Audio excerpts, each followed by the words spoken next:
Heute habe ich 10 erotische Düfte für den Hochsommer für euch. Ja, wenn ihr im Hochsommer erotisch riechen wollt und ein bisschen angehen wollt, und keine Ahnung, einfach gut ankommen wollt, dann habe ich hier 10 Stück und erotisch heißt nicht gleich süß. Ne? Das wollen wir auch mal gleich vorwegnehmen. Ich habe hier 10 Düfte für meine Nase. Für mich sind sie erotisch. Ich werde euch dann auch erzählen, warum, weshalb. Also gehen wir rein. Mein Name ist Dennis. Moin aus Hemel. So, und der erste ist der Pacific Rock Moss von Goldfeet Banks. Ja, warum finde ich diesen Duft erotisch? Ja, das werde ich euch ganz locker erzählen, weil er hat eine schöne Süße. Ja, er hat so ein bisschen dieses Küstenmoos ist mit drin, das australische Küstenmoos, aber er hat dieses leicht lockere, frische, leicht süßliche im Hintergrund, zitrische, also die schöne Zitrone, und das gefällt mir an diesem Pacific Rock Moss. Ja, ihr könnt den eigentlich im Sommer durchgehend tragen, also der geht richtig gut ab und der kommt auch richtig gut an, und das ist auch ein Hauptpunkt, warum ich den jetzt mit reingenommen habe. Fakt ist, dass der Pacific Rock Moss ein schöner Begleiter ist, wenn ihr was Warmes, trotzdem Kühles, Zitrisches haben wollt, ein bisschen mit Moos im Hintergrund, aber nicht dieses typische Moos, kein Eichenmoos, so dunkel, krautig, grün, das habt ihr hier nicht. Grün ist das zwar schon, aber mehr frischgrün. Also Pacific Rock Moss ist ein geiler Duft. So, der nächste ist ein Duft, der ist so im Mittelteil. Der ist nicht ganz leicht, der ist aber auch nicht ganz schwer.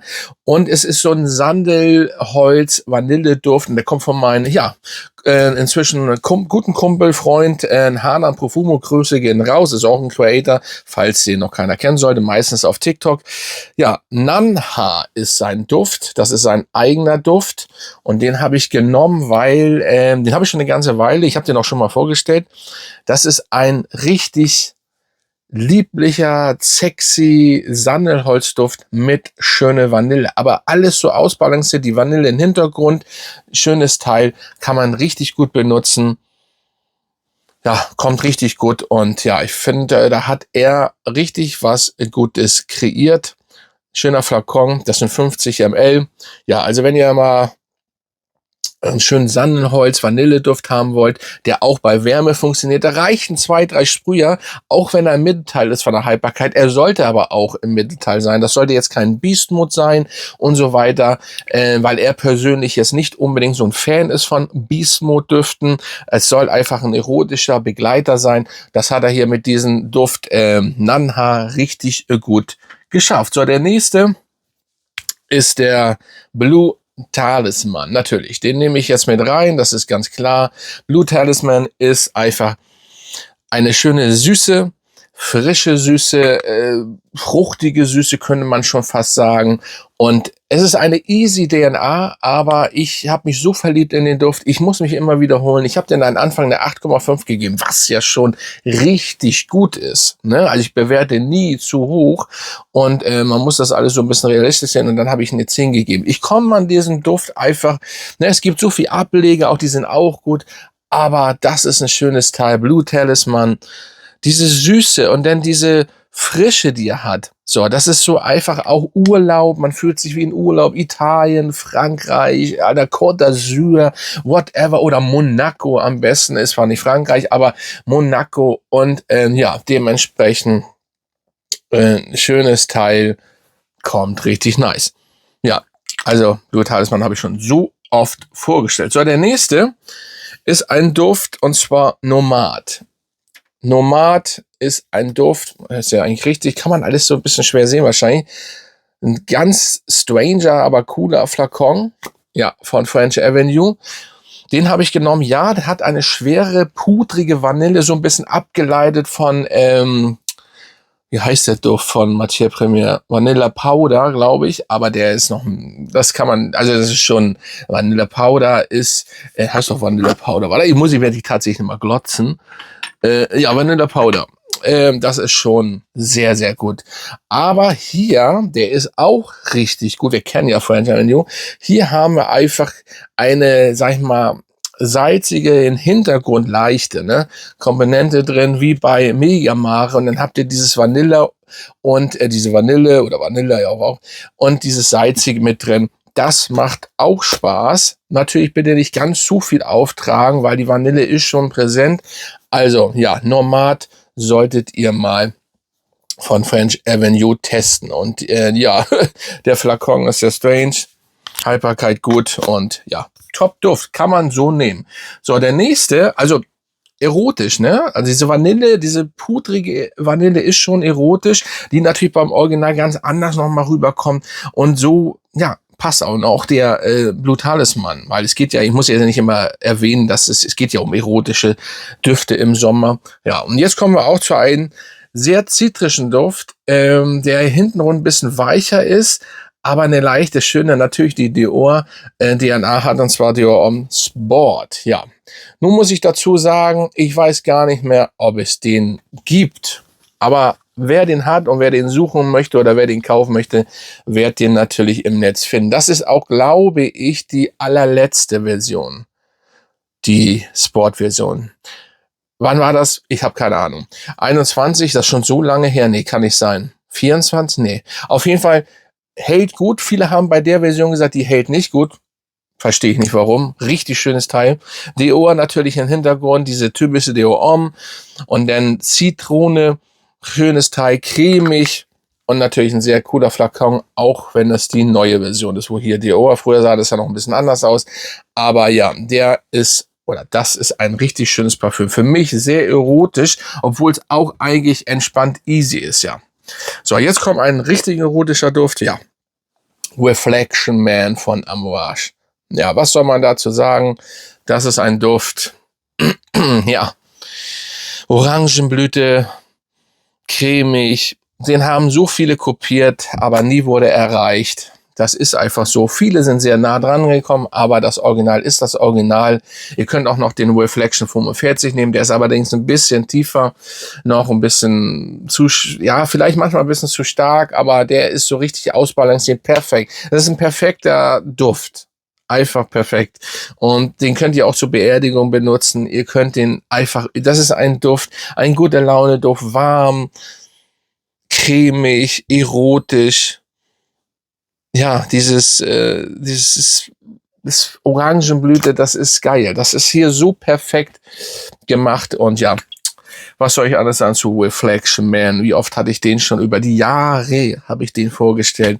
Absolut schöner Duft, richtig erotisch. Ja, der nächste ist aber auch erotisch. Ja, ich habe zwar nicht den normalen genommen, ich habe die Intense-Version genommen. Und zwar Prada L'Homme Intense. Ja, Prada L'Homme Intense habe ich genommen. Oder warum habe ich die Intense-Version genommen? Weil die ein bisschen erotischer einfach ist. Das andere Ding, dieses Original Eau de Toilette, ist ein Klassiker. Es ist ja der Saubermann schlechthin. Hier haben wir noch ein bisschen mehr Würze, liebliche, sexy, süßliche Würze hinzubekommen.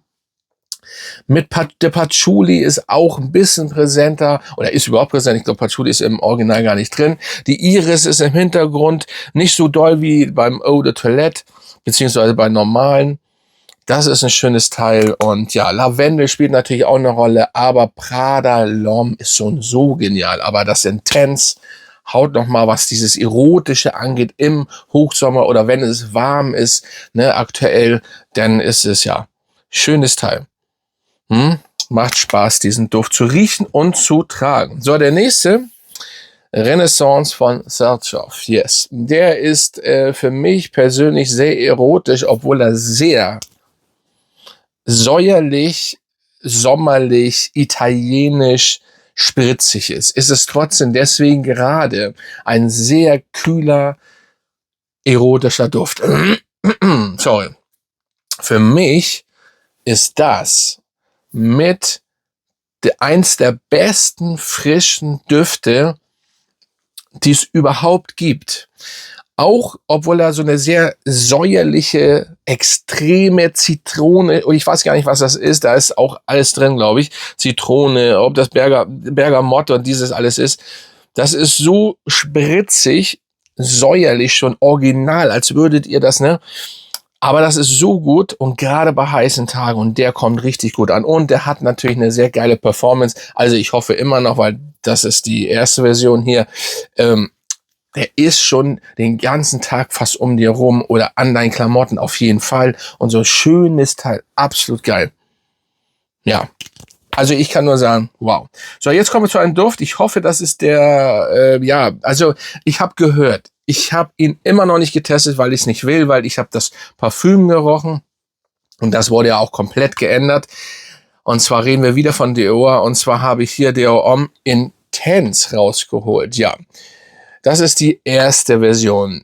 Ich weiß, dass das wahrscheinlich, manche sagen, nee, da hat sich nicht viel geändert, aber ich kenne auch welche, die gesagt haben, das ist auch nicht mehr das Intense. So, und deswegen ist es schade, aber wenn ihr diese Version noch habt, die davor, holt euch die, versucht die mal zu bekommen, dann habt ihr den männlichen Schminkkasten. Aber, und das ist das Erotische eben, da passt alles. Pudrigkeit und so weiter, Dior Homme, DNA, monströser Duft. Absolut geil. Übrigens nie Beast Mode gewesen. Ich weiß nicht, warum so viele immer von Beast Mode bei den Intense reden. Der war nie Beast Mode. Das ist hier, ne, eine alte Version, aber das ist so genial. Und den muss ich natürlich hüten. Es gibt ihn ja leider nicht mehr wirklich und das ist sehr, sehr schade so. Weil ihr wisst, egal ob ein Flakon geändert wird, optisch, dann wird auch der Inhalt ein bisschen geändert. Denn ist grundsätzlich, da werde ich auch noch mal ein Video zu machen, weil demnächst, und da geht, ich habe so Kommentare gelesen unter meinem letzten Video, da habe ich ja über Parfümzentrum, was übrigens sehr, sehr gut angekommen ist, habe ich darüber geredet. Ich werde auch noch mal über andere Parfümerien was machen. Da haben einige untergeschrieben, oder ein, zwei haben, oder bei TikTok sogar, da haben ein, zwei Leute untergeschrieben, ein paar Sachen, die ich wirklich mal erwähnen muss nochmal, was viele immer noch nicht verstanden haben, wegen alten und neuen Düften. So, grundsätzlich, wenn ein Flakon trotzdem, das kann ich schon mal sagen, geändert wird, könnt ihr schon mal von ausgehen, dass der Inhalt auch schon ein bisschen anders sein wird. Das ist einfach so. Ich habe noch nie das anders erlebt. Sehr selten, dass es so ist. Es gibt ein, zwei Marken, sagen wir mal so, ich nehme hier mal eine raus. Habit Rouge, jetzt kommt's, habe ich lange nicht gesagt, Guerlain. Wenn Guerlain das ändert, oder beziehungsweise die ändern alle, keine Ahnung wann das ist, 5, 8 Jahre den Flakon. Die machen das so, dass sie eigentlich, muss ich fast sagen, nicht viel an Duft ändern oder gar nichts. So, und ja gut, das ist jetzt hier der falsche Duft, Instinkt, ihr wisst, allgemein Habit Rouge meine ich. Ne? War jetzt der Instinkt hier, das war natürlich Quatsch. Hier nehmen wir den hier. Ja, hier, das Eau de Parfum. Ich habe jetzt so alle Versionen von Habit Rouge. Und da bleibt das so. Aber das Haus ist eben auch was anderes. Das ist eins der bekanntesten oder besten Häuser überhaupt und dementsprechend. Ja, und so, jetzt kommen wir zum Schluss zu einem Duft. Da gehen Grüße natürlich nach Sizilien wieder raus. Acqua di Parma, Mandorlo di Sicilia. Ja, warum habe ich den Duft rausgenommen? Eine sehr schöne süßliche Mandel, frisch dazu, Bergamotte, Mandel und so weiter. Ein schönes Teil. Richtig erotisch. Habe ich seit zig Jahren, seitdem der rausgekommen ist, habe ich diesen Duft. Richtig schön. Also wenn ihr eine cremige Joghurtspeise mit Mandeln haben wollt, dazu ein bisschen Kühle durch Zitrone, Bergamotte oder diese ganze Gedöns, dann ist Mandorlo di Sicilia einfach perfekt. Auch dort dürft ihr nicht unbedingt eine so extrem starke Haltbarkeit erwarten. Das ist auch Acqua di Parma gar nicht. Das wollen die auch nicht. Das ist typisch italienisch. Das ist sommerlich, vor allen Dingen mit meistens natürlichen Inhaltsstoffen. Und dann ist es einfach so geschuldet. Natürlich haben die ein, zwei Düfte, die auch stark sind, aber meistens die blauen sind nicht so stark. Und das soll auch so sein, weil ihr müsst euch vorstellen, es ist warm, es ist locker, Italien. Also da gibt's nicht das muss jetzt allen jeden erschlagen, das gibt's nicht. Ja, Mandorlo di Sicilia. Dementsprechend waren das meine 10 erotischen Düfte. Ihr könnt ja mal unterschreiben, was ihr von diesen Düften haltet. Und natürlich auch gern eure runterschreiben. Es gibt natürlich so viele, das muss ich immer wieder erwähnen, das sage ich euch. Das sind jetzt erstmal die 10.